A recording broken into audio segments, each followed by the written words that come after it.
Good morning and welcome to our Sunday service on the 5th of July 2020.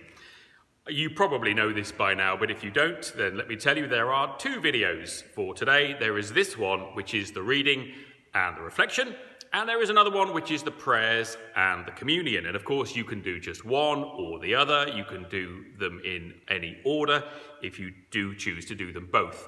If you haven't seen any of our previous videos, then they're on this YouTube channel, so you can catch up with other things. But each one should stand alone, but there's more if you want to access them. So, one of two videos, reading and reflection. But first, some news and some notices. Lockdown is easing, and things are slowly starting to get back to normal. And one sign of that is that we are having notices at the start of our service because we've got some news to impart, some good news to impart. Next Sunday, which will be July the 12th, we hope to have our first COVID-secure Sunday services here in church. The church will be open for 2 hours from 9 a.m. till 11 a.m. and there'll be two short services during that slot at the half past the hour, 9:30 and 10:30. So church open 9 till 11, a service at 9:30 and a service at 10:30. And of course you're welcome to come to one, both, neither, whatever. But the church is open anyway if you want to come. There's lots, of course, that we can't do at those services, but there's also lots that we can do, and I hope you'll be able to come. And children are welcome as well, and we'll try and do something for the children. I've been thinking a lot about the children in our church and in our community, and I would like to be able to offer them more, to do more for them. We'll be keeping the church open on Wednesdays from 10 till 12, so it'll still be open twice a week for a total of 4 hours. Wednesdays as is, and then the Sunday morning services will replace the current Saturday evening open church slot. So at the moment we've been Wednesdays and Saturday nights, Wednesday mornings and Saturday nights. We're going to stick with Wednesday mornings and change the Saturday evening for the Sunday morning. The last thing to say is we'll carry on with these online videos as well. So we're adding to what we're doing, but we're not going to be taking anything off the table. Right, let's crack on. Today and for the next few weeks, we're going to be looking at Jonah. Jonah is a book in the Bible which is all about a person of that name, the prophet Jonah. And we're going to be starting at the beginning. So here is the first 3 verses of chapter 1 of the book of Jonah. A message from the Lord came to Jonah, son of Amittai. The Lord said to Jonah, "Get up and go to that great city of Nineveh and preach against it. The sins of its people have come to my attention." But Jonah ran away from the Lord. He went down to the port of Joppa, and there he found a ship that was going to Tarshish. He paid his fare, and he got on board the boat, and he sailed for Tarshish. Jonah was running away from the Lord. Here endeth the reading. Now, when I was a kid, one of the TV shows I really liked was Blankety Blank. Do you remember Terry Wogan and his long, thin stick microphone? The idea was that there'd be a simple sentence or phrase, but one of the words had been replaced with blank. And then the panelists had to try and fill in the blank with something funny and amusing and probably ever so slightly rude. But if I was to say to you, Jonah and the blank, I hope the word you'd be thinking of is Jonah and the whale, obviously. Everybody knows about Jonah and the whale. But the story of Jonah, that short, strange book in the Bible, is about a lot more than a man being swallowed by a big fish. And it's one of the shortest and strangest books in the whole Bible. It's 4 chapters long. You can read the whole thing in a couple of minutes, but it will leave you scratching your head and wondering what it was all about for ages afterwards. I've read it and reread it many times over the years, and it still baffles me and bewilders me. It makes me laugh, and it makes me think. You probably know about the whale incident. Jonah, of course, swallowed by the whale. But have you ever read the 4th and final chapter, in which it's not a whale, but a worm who teaches Jonah a lesson. Funny and thought-provoking at the same time. So what can we say about the book of Jonah? It was probably written about 400 or 500 years before Jesus. So at the time of Jesus, the book of Jonah was about as old as Shakespeare's work is to us today. Now that sounds pretty old. You maybe don't read stuff that's 500 years old.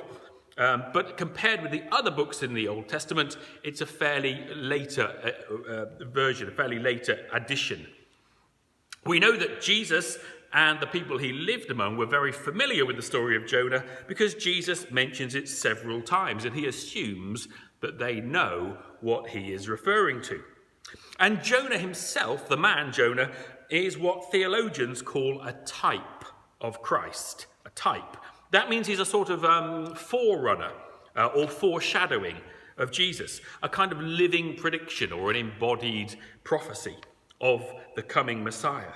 And the same is true of lots of other characters in the Jewish scriptures. They're like pointers or pieces of a jigsaw puzzle, and they give us a partial picture of the one who is going to come and fulfill all the prophecies. Some of the things that Jonah said or did are explicitly picked up by Jesus and referenced by him. But there's other connections between Jesus and Jonah that are less obvious. They're more like hints or clues that are hidden away in the text of this little book. Anyway, the Jonah and Jesus thing I think is quite interesting. It's an important topic, and we will be coming back to it next week, giving it the attention it deserves. And it's worth saying as well, of course, that Jonah did and said some things that are distinctly un-Christ-like, that are not to be imitated, that are not pointers and prophecies to the coming Messiah. Jonah disobeys God. Jonah gets really cross and grumpy. And in the last chapter, Jonah has a proper little sulking fit.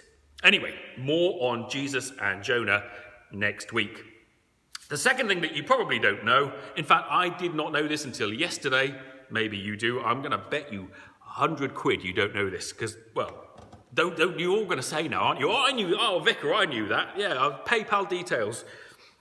Anyway, the thing that I didn't know and that I'm pretty sure you don't know is that the word Jonah, the name Jonah, means dove. You know, like a pigeon with white privilege. And animals are going to feature strongly in this story. The whale, the caterpillar, some cattle. Now, let's have a look at the beginning of Jonah. We looked at the first 3 verses. What can it tell us? What can it teach us? One of the main messages of the book of Jonah is that God loves and cares for everyone. Jews and Gentiles, humans and animals, good people and bad people. So God calls on Jonah, a Jew, to leave Israel and to go to Nineveh. Now, what and where is Nineveh? Nineveh today is the city of Mosul in modern-day Iraq. It's up in the north of Iraq, not far from Turkey. There is actually a mosque in Mosul that allegedly contains the tomb of Jonah. And Jews and Christians and Muslims have made pilgrimages to the shrine of the prophet Jonah in Mosul, which was called Nineveh.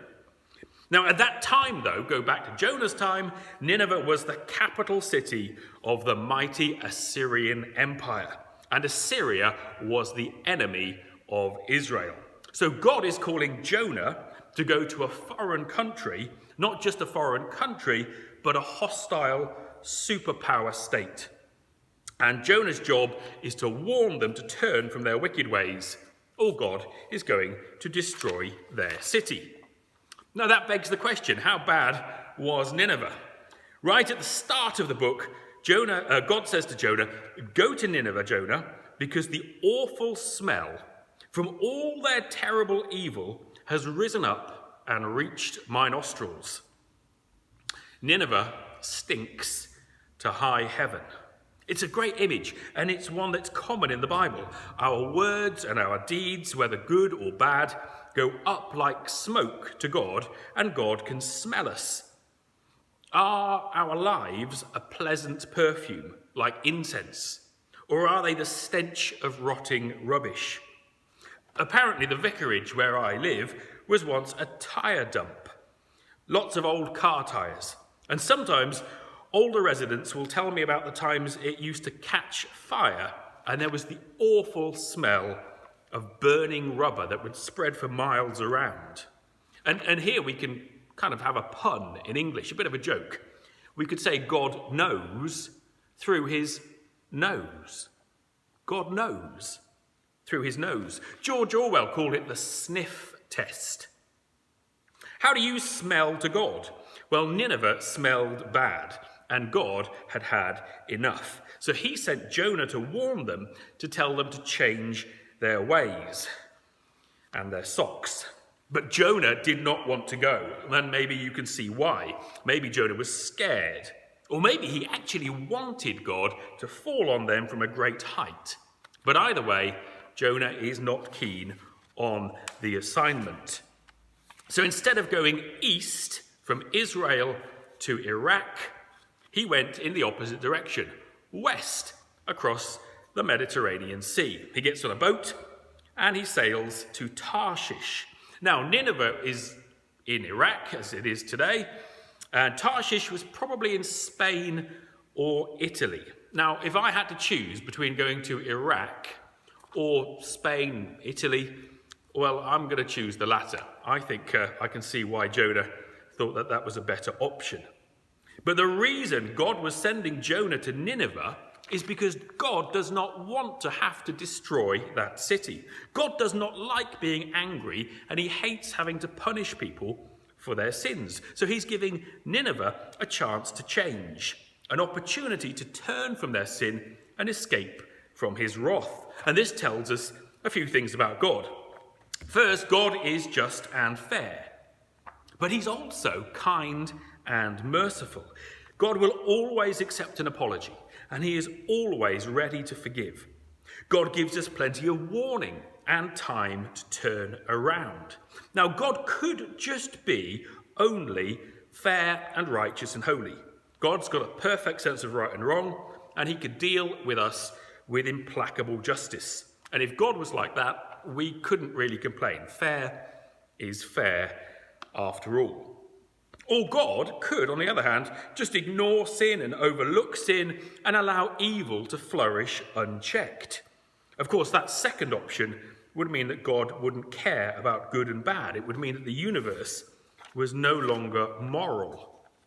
But we have the best of both worlds.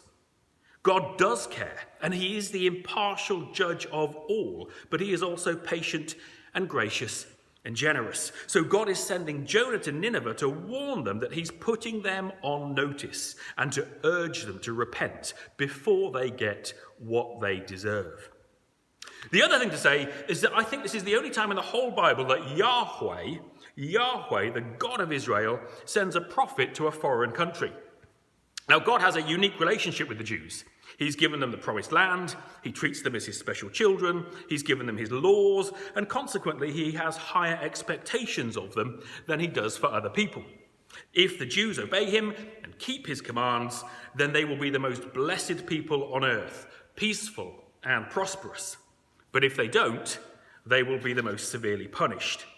But the other nations around Israel, they don't have this high-risk, high-reward relationship with God. God gives them less, and he expects less of them. They're allowed to live by lower ethical standards, a kind of basic common morality. But Nineveh has failed even that simple test. So they must be really bad. Yet even so, God is reluctant to destroy them.